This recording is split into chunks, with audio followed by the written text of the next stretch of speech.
This is San Diego News Daily.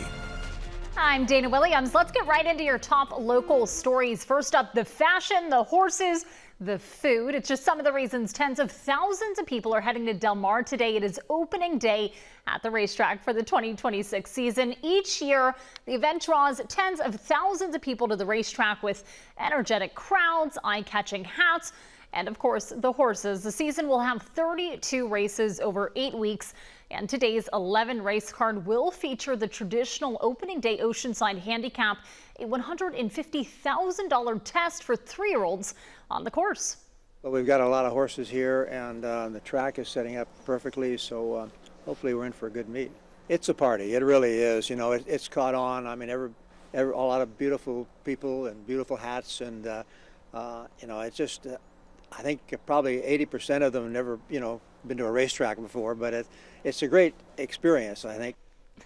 Gates opened at 11:30 this morning. The action kicks off at 2, and races will go through Labor Day on September 7th.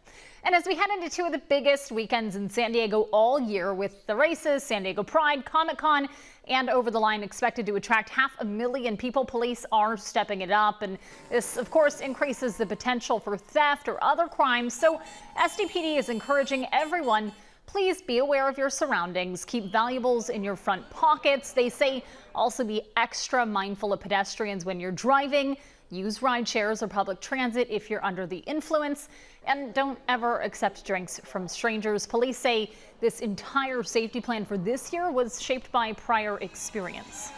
Anytime you get hundreds of thousands of people or tens of thousands of people congregating in one area, there's always going to be an uptick in issues or possible issues. And keep in mind, SDPD and other law enforcement will have both more officers in uniform out there that you can see and some in plainclothes at all 3 events. And now the FDA is investigating iceberg lettuce supplied to a Taco Bell as a possible source of that foodborne illness outbreak across the United States. The lettuce is supplied by Taylor Farms, and you've probably seen them. They also make salad and veggie kits and snacks and veggie trays. They're based in Salinas, but the company says it has production facilities across the United States, Canada, Mexico, even Europe. According to its website, Taylor Farms salad products are sold at Walmart, Target, Food for Less, and Vons. Taco Bell, though, says it has removed lettuce from several restaurants in certain states only as a precaution. So as for the numbers, so far the CDC has confirmed more than 1,600 people across the U.S. have cyclosporiasis, and another 5,100 cases are being investigated. While there are cases here in California, they are not linked to outbreaks impacting other states. San Diego County health officials say they're monitoring, and it shows no increase in cases here. And now taking a live look at Petco Park right now, stakes are pretty high for the Padres as they get the second half of the season started. They're playing in Kansas City against the Royals this afternoon, but there is a lot of focus on the trade deadline coming up in 2 weeks and whether all-star closer Mason Miller is going to remain in brown and gold. If the Padres continue to struggle, manager AJ Preller may just feel compelled to sell. And really, Miller is their biggest chip. He's been consistently dominating on the mound. There's also the possibility of packaging Miller with Xander Bogaerts to get out of the shortstop's contract. Dealing a player of Miller's skill level would be obviously a tough pill to swallow, but it could land them multiple key roster pieces, something Preller says he may just have to consider. We'll see what happens, and trade deadline is the first Monday of August.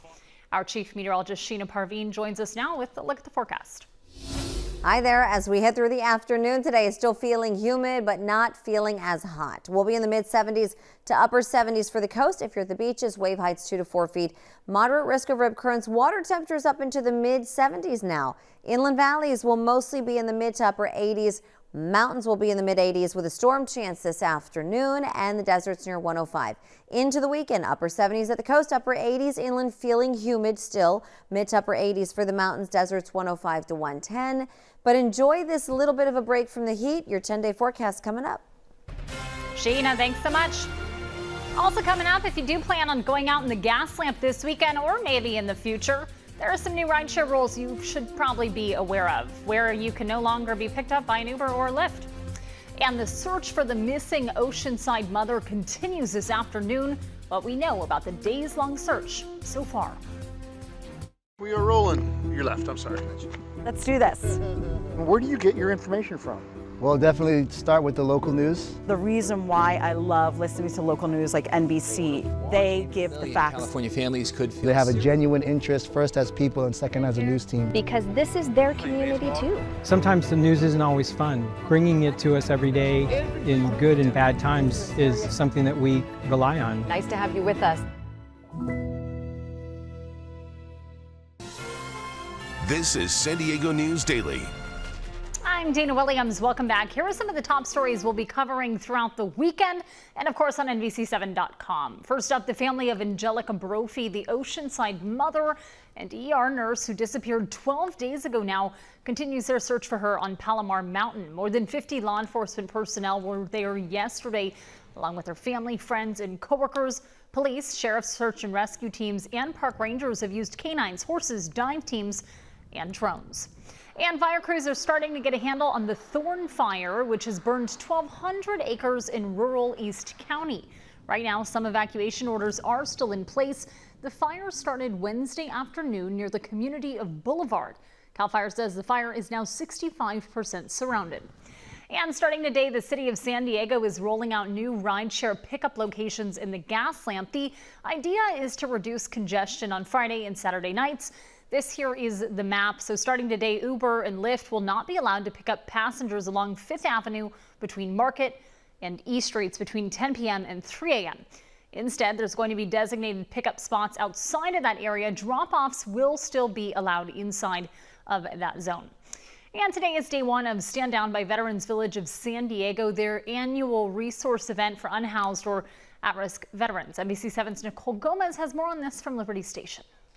Well, this event has been going on for 38 years, and it's the second year it's been held here at Liberty Station, which, of course, as you know, has such a long history with the military.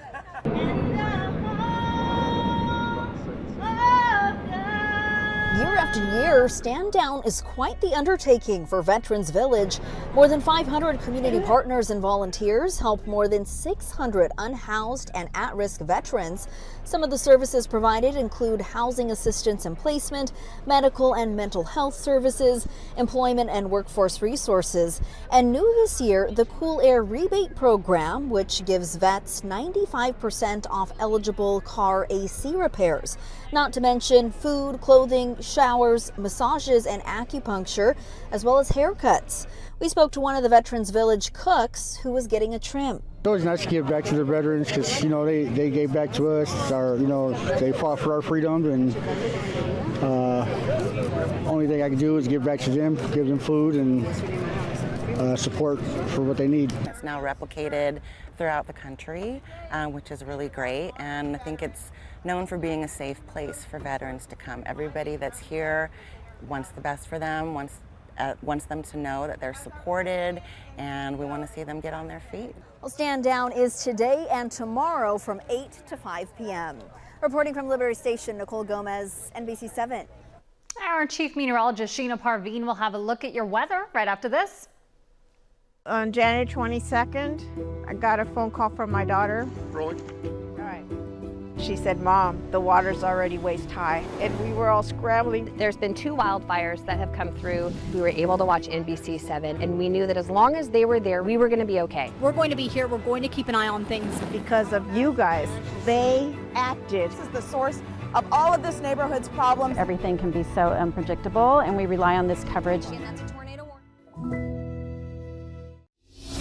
Hi there, I'm NBC7 meteorologist Sheena Parveen. For today, we won't be as hot, but it's still going to be humid. Upper 70s at the coast, mid to upper 80s inland. Mountains have a storm chance this afternoon. Deserts near 105, slight storm chance in the deserts. Over the weekend, we'll stay in the upper 70s at the coast and upper 80s inland. It's still going to be humid this weekend.